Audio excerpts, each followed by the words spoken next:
딴딴 따라단 딴 따라단 딴 따단 딴 따라단 딴 따라란. 오랜만입니다. 도서관을 통틀의 주인장 홍준성입니다. 본 영상은 마르크스주의적 관점에서 빌 게이츠의 자선 사업이 과연 정말로 선한 것인지 어떤 것인지 알아보는 영상입니다. 이 내용이 궁금하신 분은 끝까지 시청해 주시기 바랍니다. 그럼 바로 리뷰 시작하도록 하겠습니다. 오늘 리뷰할 제목은 수호성인 빌 게이츠, 아이언맨과 공공한 피조물의 탄식입니다. 본 스크립트는 아래 첨부된 제 블로그 링크를 통해서 무료로 찾아볼 수 있습니다. 필요하신 분들은 봐주세요. 1995년 마이크로소프트사가 이제 본격적으로 이제 개인 PC 산업을 시작하고 그것이 확대된 이후부터 빌 게이츠는 2017년까지 이제 세계 부호 목록에서 항상 1위를 차지했던 슈퍼 리치들 중에서도 슈퍼 리치입니다. 이제 지금까지도 이제 마이크로소프트사는 이제 개인 PC 기기 부분에서 거의 독과점이죠. 81% 이상의 이제 시장 점유율을 갖고 있기 때문에 지금 이 순간에도 엄청난 부를 벌어들이고 있습니다. 빌 게이츠는. 근데 이제 그러다가 이제 모두 잘 알다시피 빌 게이츠가 은퇴 선언을 한 뒤부터는 이제 지속적인 자선 사업을 벌이고 있죠.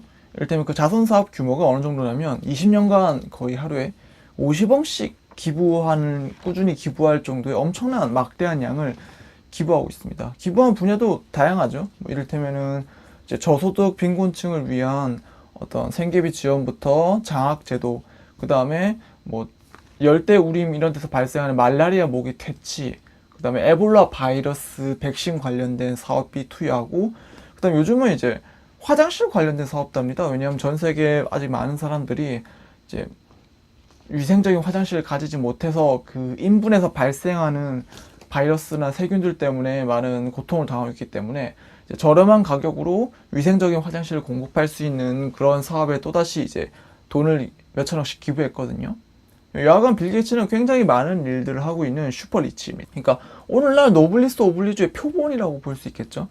이제 그러면은 이제 이 인물이 좀 정말 선한 인물인가? 그러니까 이 친구의 엄청난 이 자선 활동이 정말로 선할까? 물론 이제 한 10몇 년 동안 빌 게이츠의 자선 사업은 굉장히 유명했기 때문에 축적된 언론 기사가 엄청 많죠. 따라서 이 언론 기사를 가지고만 빌 게이츠를 접하다 보면은 빌 게이츠가 선해 보입니다. 그러니까 세상에 이런 영웅이 없죠. 수호성인이죠. 대단한 어떤 성자고 착한 사람이고 이 세계가 조금 더 진보할 수 있도록 돕는 그런 진보의 화신 같은 느낌이랄까요? 이제 그런 인물인데, 그래서 과연 이게 진실인가? 이걸 따져봤을 때 이제 사람들이 별로 주목하지 않고 언론에서 별로 다뤄지지 않는 신문 기사가 하나 있습니다. 이제 그게 뭐냐면 12년도에 다뤄졌던 폭스콘 사태입니다. 이게 뭐냐면 폭스콘이 뭐냐면 중국에 있는 어떤 IT 기업 제품들을 만들어주는 일종의 하청 기업 같은 겁니다.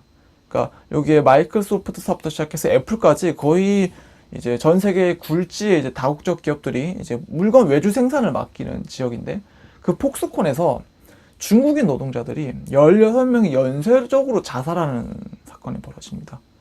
자살한 이유는 이제 폭스콘 공장에서의 가혹한 노동을 견딜 수 없었기 때문에. 그러니까 악명럽죠. 뭐 거의 식사 시간도 30분 미만이라 가지고 거의 밥을 수저 넣듯이 먹고 일터에 달려가야 되고, 일하는 환경도 굉장히 군대식으로 돌아가고, 여하간 16명이 자살할 정도로 굉장히 잔혹한 업무 환경이었죠. 그리고 마이크로소프트사도 이제 그 폭스콘이라는 악덕 기업에서 물건을 싸게 주고요. 싸게 주문해서 그거를 이제 가져다가 자기 물건에 끼워 완전히 조립해가지고 시장에 유통했죠. 그러니까 빌 게이츠가 자선 사업을 하는데 그 막대한 재원은 사실상 요 자본주의적 생산 구조가 갖는 이제 노동자의 고혈을 빨아서 만들어낸 성과물이라는 것입니다. 그러니까 그걸 가지고 기부를 해가지고 어떤 전 세계적인 어떤 명사, 노블리스 오블리주, 위대한 지도자, 뭐 기타 등등 블라블라 이런 명성을 누리는 거는 굉장히 앞뒤가 안 맞는 굉장히 모순적인 일이 되는 거죠. 그리고 이제 재단 기부도 이제 조금 더 뜯어볼 필요가 있는데, 이제 워렌 버핏 같은 경우가 이제 그런 혐의가 있었죠. 기부를 하면은 일반적으로 거의 모든 나라에서 세금 감면 혜택이 있습니다.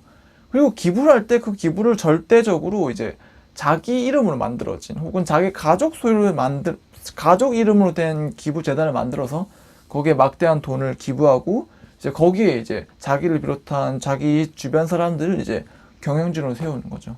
그리고 나서 거기서 경영권을 행사하는 겁니다.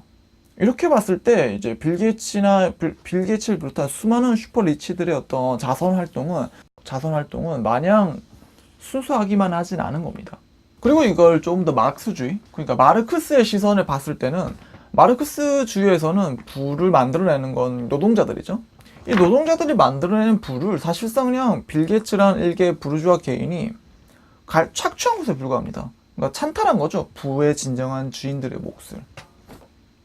게다가 빌 게이츠의 이런 자선 활동은 일종의 프로파간다 역할을 한다고도 볼 수 있습니다. 이를테면은 요 자본주의 구조 내에서 빌 게이츠가 굉장히 많은 돈을 이제 착취하듯이 가져가고 그 수많은 돈을 가지고 뭘 하죠?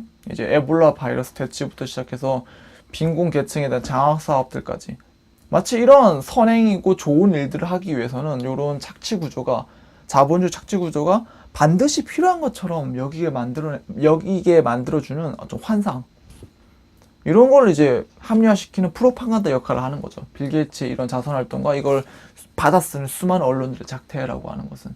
그래서 여러분 이 누구죠? 니콜 에쇼프가 이게 빌 게이츠 같은 슈퍼리치 자선 활동을 하는 슈퍼리치를 보고 자본주의 선지다라고 말한 부분은 굉장히 유의미하게 성찰해야 될 부분이 많습니다. 한번 읽어보도록 하겠습니다. 오늘날의 새로운 엘리트 스토리텔러들은 다양한 사회 문제에 대해서 이윤에 의해 좌우되는 지금의 생산 및 사회 구조의 틀 내에서 실용적인 해법을 제시한다. 이들은 기업 권력, 기술, 젠더 구분, 환경 문제, 소외, 불평등 같은 문제에 대해 시장 기반 해법을 홍보한다. 존 매키와 빌 게이츠 같은 사람들의 입을 통해서 전달되는 대중적인 이야기는 자본주의 정신의 근간을 이루고 이데올로기의 수단을 제공한다는 점에서 자본주의에 대단히 중요하다. 그렇다면 빌 게이츠 같은 부르주아가 실제로 만드는 세상은 뭘까요? 돈을 많이 벌어서 기부를 하고 그렇게 세상 아름답게 만드는 그런 것이 아니라 실제로 만드는 세상, 폭스콘 같은 공장을 만듭니다. 부르주아는. 일단 우리 현실로 볼까요? 우리 현실로 보자면은 이를테면은 열정페이부터 비정규직, 파견직, 그 다음에 하청노동, 노동법이 지켜지지 않고요. 그 다음에 안전도 제대로 지켜지지 않죠. 왜냐하면 비용을 너무 낮게 측정하기 때문에 안전에 대해서 고려할 만한 예산이 전혀 없는 열악한 노동 상태에 내몰리는 거죠. 이제 요즘 나오는 말로 하자면 위험의 외주화가 벌어지는 겁니다. 저희 노동 환경 내에서는. 모든 게 다 비용 절감을 위해서죠. 그리고 이제 지난 정권, 보수 정권 10년에서는 이런 기업들이 이제 이런 기업 부르주아들이 돈을 굉장히 많이 벌어서 그 많은 돈들이 이제 그 밑에 고용된 수많은 이제 밑에 계급들에게 나눠갈 거다. 그 부가. 라는 이제 낙수 효과라고 하는 내용을 제시했고요. 그래서 그걸 위해서 모든 규제를 다 풀었죠.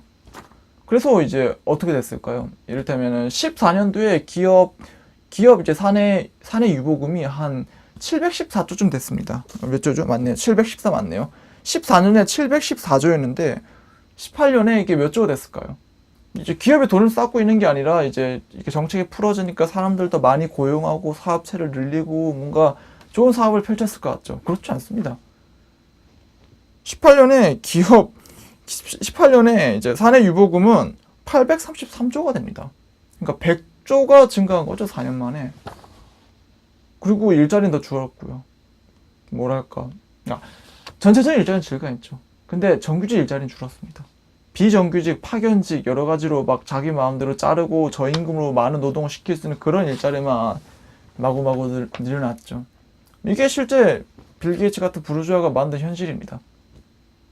심지어 이제 아까 말했던 심지어 낙수 효과 같은 거는 이제 세계 자본주의의 중핵이라고 볼 수 있는 IMF에서도 15년도에 이거는 틀린 이론이다. 말이 되지 않는 이론이라고 본인 스스로도 실책을 인정했던 그런 이론이지 않습니까? 근데 우린 이제 지난 정권에서 그거 아주 보란 듯이 낙수 효과는 단어를 못 쓰고 이제 창조 경제라고 하는 아주 지금도 그 누구도 창조 경제가 뭘 의미하는지 모르는 아주 기묘한 어휘를 써가지고 그걸 추진시켰죠. 그리고 이제 그 후유증을 우린 지금 감당하고 있습니다. 앞으로 10년 정도는 그 후유증의 시대를 살게 되지 않을까 싶습니다. 암담하죠. 쉽지 않을 겁니다. 좌우가 다시 돌아와서 이제 현실이 굉장히 이제 말랑말랑했죠. 부르주아들이 마음대로 주무르있을 정도로.